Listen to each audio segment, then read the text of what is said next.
What's up, everybody? Arrg the Pirate here, and welcome to Paragon 101. Now, this was a direct request video from OJ. Show his comment right here. But I really hope this video helped out. It took a while to make, and, sorry for getting it out late. I should have done this much earlier. But first, let's go over the basics of cards and decks, things like that.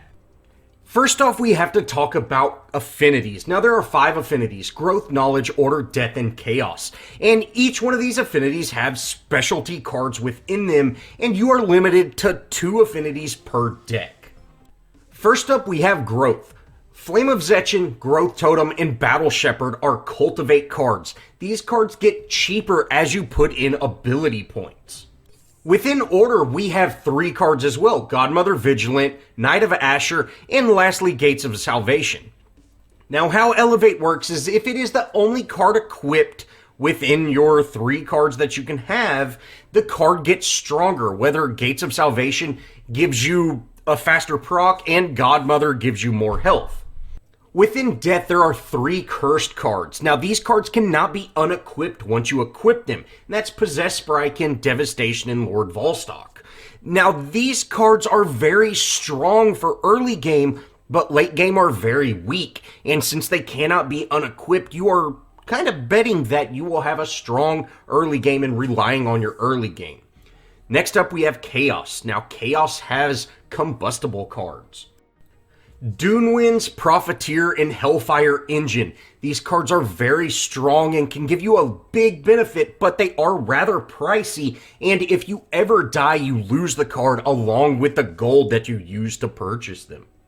Lastly, we have Knowledge. Knowledge has more consumable cards than any other affinity, and these cards are one-time use or maybe 2-time use cards, but they give you a benefit.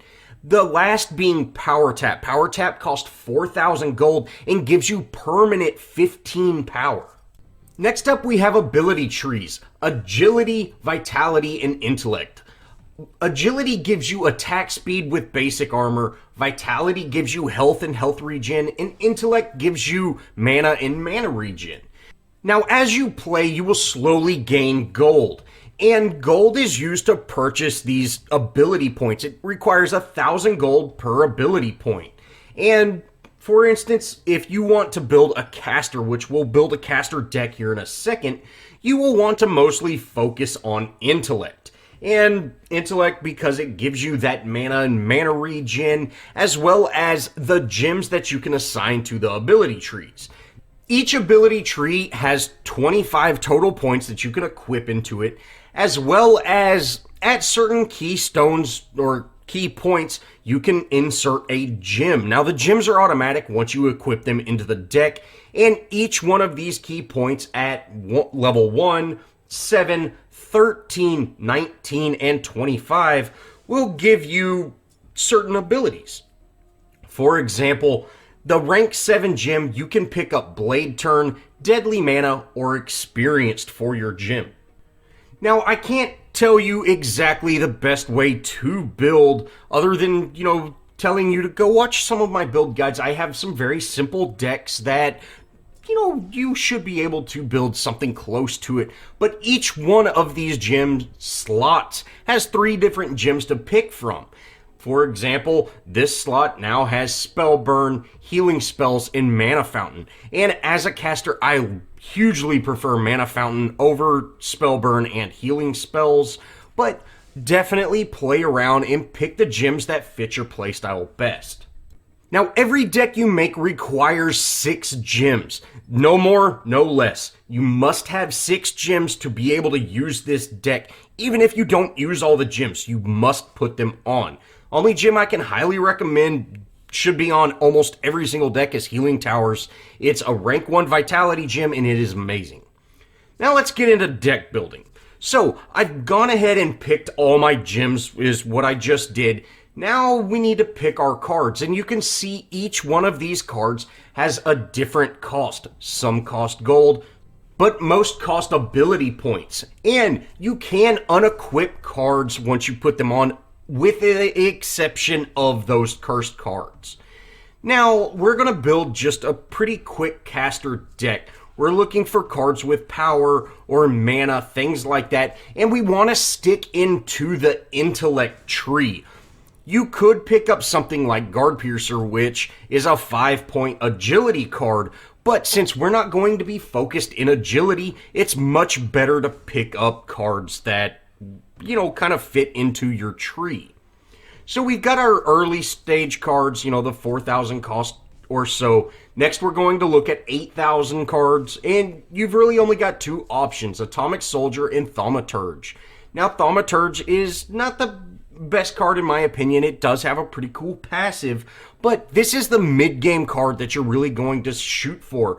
Casters usually get about 1,000 gold a minute for the first 20 minutes or so. So at about 8 minutes into the match, you should be able to put on Atomic Soldier or very close to it. Lastly, you want to look at the in-game cards. These are 13-point cards or somewhere around there, which 13 points is the most expensive card. And within Death Knowledge, you have a lot of options. And all of them can be kind of tuned to your playstyle, but you can put them all in a single deck. Now, once you build your deck, it's a huge deal to name your deck, guys, because the deck system is just kind of wonky right now, so definitely name your deck. Now, how to go about your deck is you're going to want to start out with the cheaper cards. Font of Experience or that Advanced Evolution, that both cost 1,000 gold, so these should be your starting cards. And then you will slowly start putting points into Intellect. Then you will slowly build into cards that cost more. Mana Fountain, Invader Mage, Atomic Soldier, and then once you get Atomic Soldier, you start back over with, you'll have 8 points in, but then you slowly start upgrading to your points. The key thing to note is pick the card you want to have, like Atomic Soldier, and then focus that. Put 8 points into Intellect, and then pick up that card. And then do the same for the more expensive cards. If you want to pick up Shadow Dancer, start putting points into Intellect so you can go into Invader Mage and then Mana Flow, so that's 7 points there, and then put your 4 points into Vitality, pick up your Shadow Dancer, and at that point you'll have those 2 cards. So constantly upgrade and switch out your cards to get the most value out of them. Next, let's talk about the lanes. Now, there are 3 lanes within Paragon, the first being the 2v2 or duo lane. That is the ADC and carries lane, and it's closest to the Fang Pit. Next is mid lane, of course, in the middle. Solo lane is closest to Prime, and then the jungle is actually offset.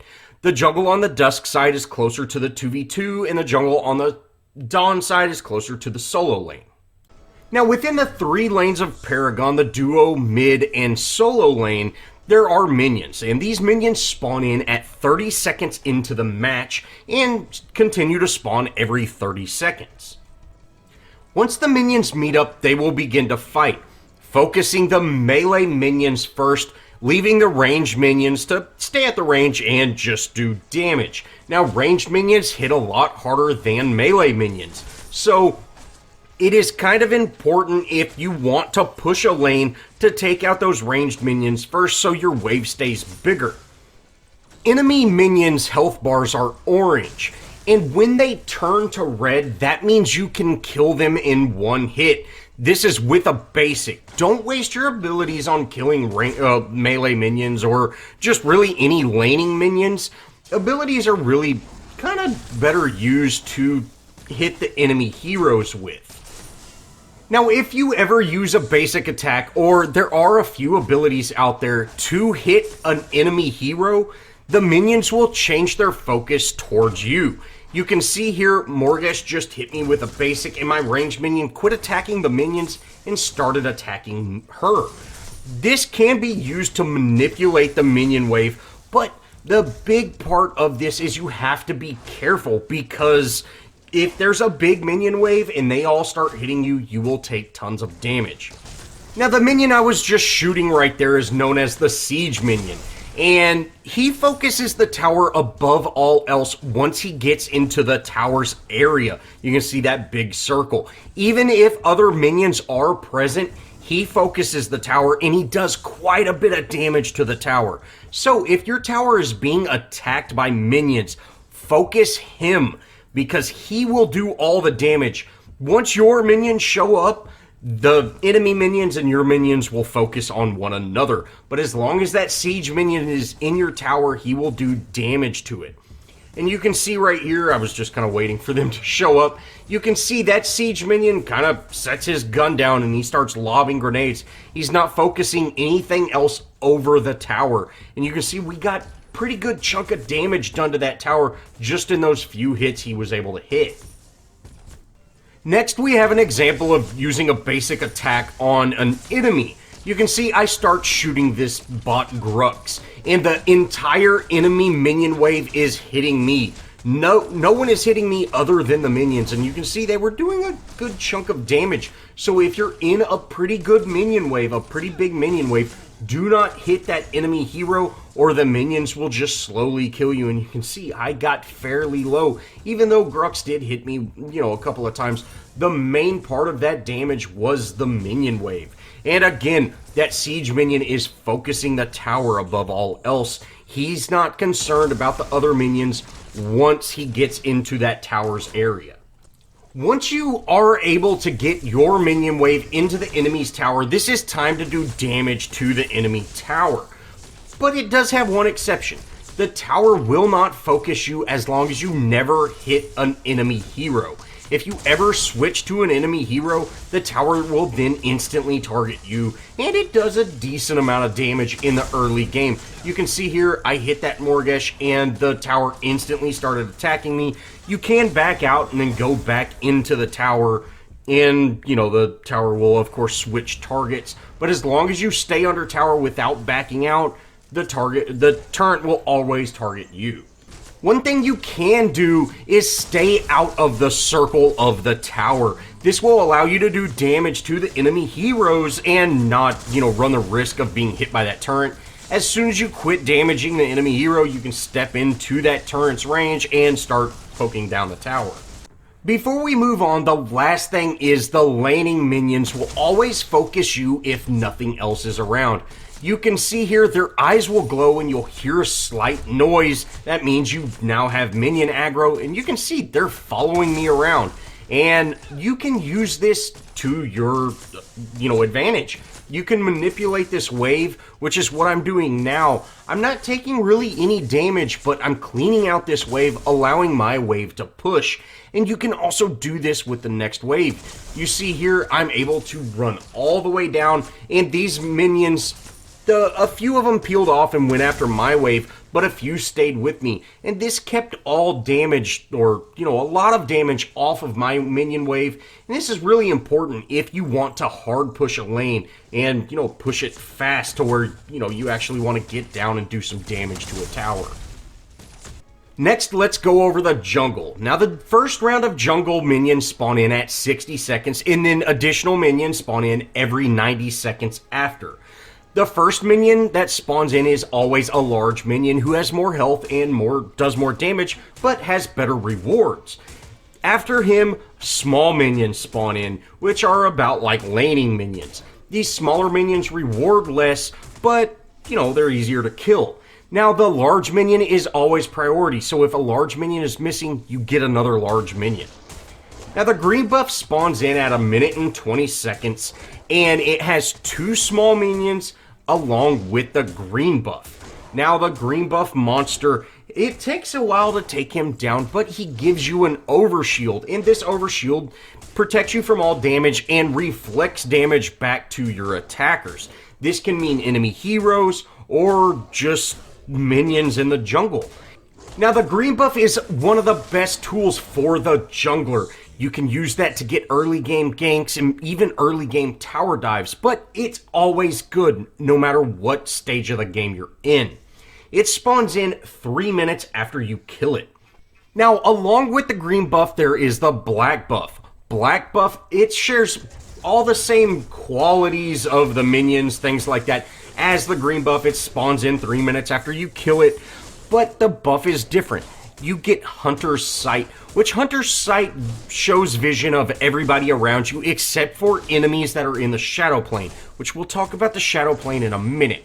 But the other big thing about this buff is basic attacks slow movement speed of enemies.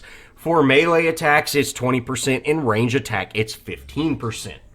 Next, we have river buffs. River buffs spawn in at 3 minutes, and then additionally every odd minute after, so 3, 5, 7, 9, and so on.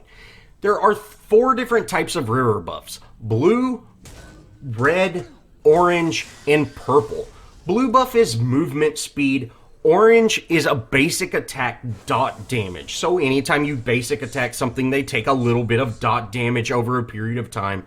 Red is the same thing as orange, but with abilities. So if you have it on a caster, every time you attack with your ability damage, you do a little bit of dot damage after that ability attack.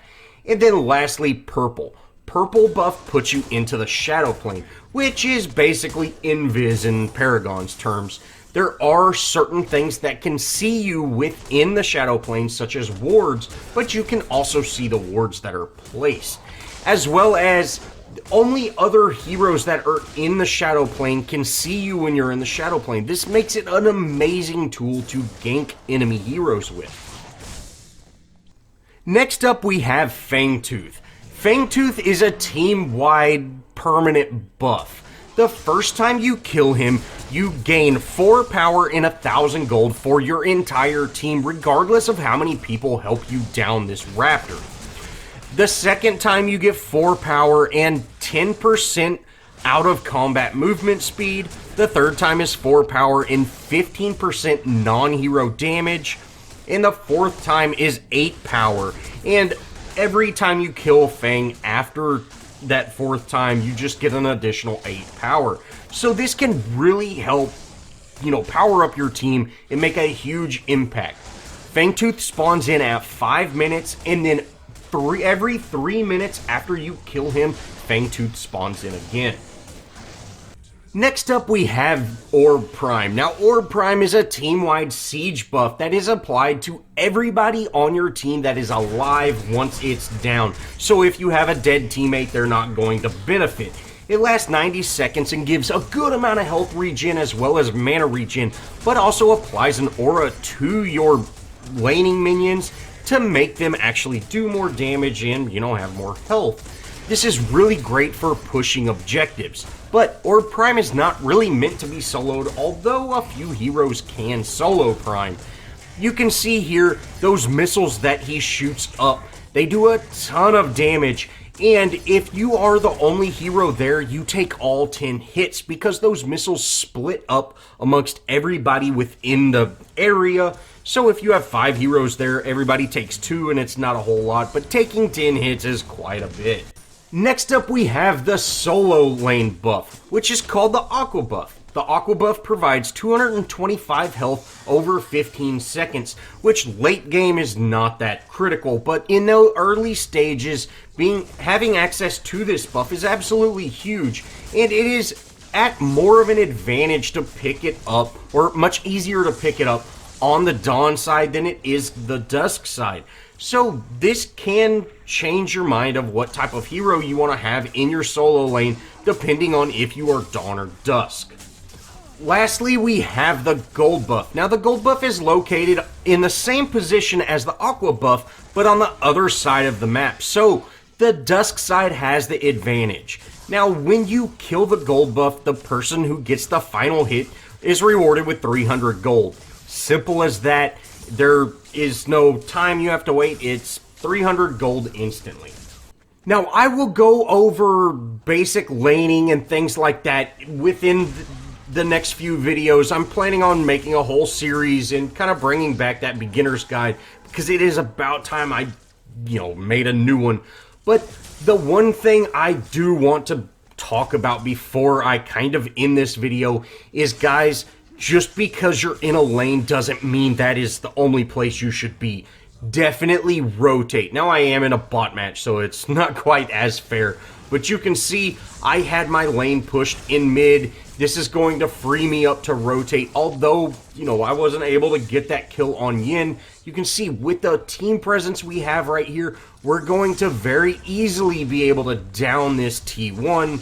And this is absolutely huge, guys. Being able to rotate is a huge advantage. Don't stick in your lanes. Just because you picked mid lane doesn't mean you can't go elsewhere. Well, that's going to wrap it up for Paragon 101, guys. I really hope this video helped out some of y'all newer heroes, and maybe some of y'all older heroes learned something too. I really, really hope this video helped out. Shout out to OJ. You know, this video was for you, bud. And if you have any questions, do not hesitate. You know, I reply to almost every comment on YouTube, as well as, you know, I'm in Discord all the time. And you can always get in touch with me in-game. I'll be more than happy to help. I am planning on coming out with guides over the individual roles and lanes, just kind of rehatching that beginner's guide series that I made, as well as come out with a whole series, maybe in advanced. Might take me a little bit longer. These type of videos do take quite a bit more effort to make. You can see I've played, you know, a ton of bot matches to actually create them. So it does take me a little bit longer, but I'm more than happy to make it for y'all guys. If y'all have any questions, comments, concerns, anything like that, please let me know and I'll be sure to include them or, you know, fix my mistakes.